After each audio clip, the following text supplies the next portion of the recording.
அதாவது கூட ஒண்ணு சொல்லியிருக்காரு. கதறல் தொடரட்டும்ன்ற மாரி. பட் இந்த கொள்கையற்ற கூட்டம் அப்படின்ற விஷயம் வந்து இப்போ திமுகவ பொறுத்த மட்டும் ஒரு கொள்கை, சமூக நீதி போன்ற திராவிடியன் கொள்கைகள், திராவிடியன் மாடல்னு ஒரு வச்சுட்டு அவங்க பண்ணிட்டு இருக்காங்க.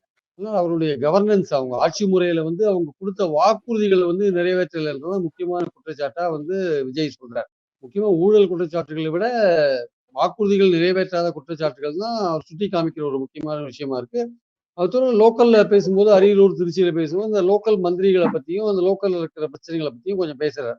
கொஞ்சம் பாஜகவையும் அட்டாக் பண்றார். அதாவது ஜனநாயக படுகொலை பண்றாங்க. ஒரே நாடு, ஒரே தேர்தல், அப்புறம் வந்து தொகுதி மறுசீரமைப்பு இதுலலாம் வந்து பார்த்தீங்கன்னா, வாக்கு திருட்டு இதெல்லாம் பண்ணும்போது அவங்க வந்து ஜனநாயக படுகொலை நடத்துறாங்கன்ற மாரி பாஜகவையும் தாக்குறார். ஆனா அடிப்படையிலே பார்த்தீங்கன்னா, திமுகவ தான் பெரும்பாலும் குறிவைக்கிறார்ன்றத நம்ம பார்க்கிறோம். திமுகவை வந்து ஒரு ஏன் எதிர்வினை ஆற்றுறார் விஜய் அப்டின்னா, ஸ்டாலின் சொன்னதுக்கு தான் எதிர்வினை ஆற்றுறார். ஸ்டாலின் வந்து ஒரு கொள்கையற்ற கூட்டம், புதிய எதிரிகள், பழைய எதிரிகள் சொல்றார். பட் அந்த இடத்துல வந்து ஸ்டாலின் வந்து இன்னும் கொஞ்சம் வேற மாரி பேசலாம்னு நெனைக்கிறேன். அதாவது கொள்கையற்ற கூட்டம்னா இதுவரையும் ஆரம்பிச்ச நடிகர்கள் எல்லாமே சக்சஸ்ஃபுல்லா வந்தது பார்த்தீங்கன்னா, எம்ஜிஆர் வந்திருக்காரு. அடுத்து தமிழ்நாட்டுல விஜய் இன்னும் தேர்தல்ல தன்ன ப்ரூவ் பண்ணாட்டி கூட ஒரு பெரிய கிரவுட காமிச்சு தனக்கு இருக்கிற ஒரு செல்வாக்க வந்து நிரூபிச்சிருக்கிறத நம்ம பார்க்கிறோம். ஆனால் அவர் கொள்கை இல்லாம வந்திருக்காரான்னா, நிச்சயமா அவர் கொள்கை இல்லாம வந்திருக்காருன்னு நம்ம சொல்ல முடியாது. அவரு தெளிவா வந்து தன்னுடைய கொள்கைகளையும், தன்னுடைய வழிகாட்டிகளையும் ரொம்ப தெளிவா டிக்ளேர் பண்ணிட்டு தான் வந்திருக்காரு.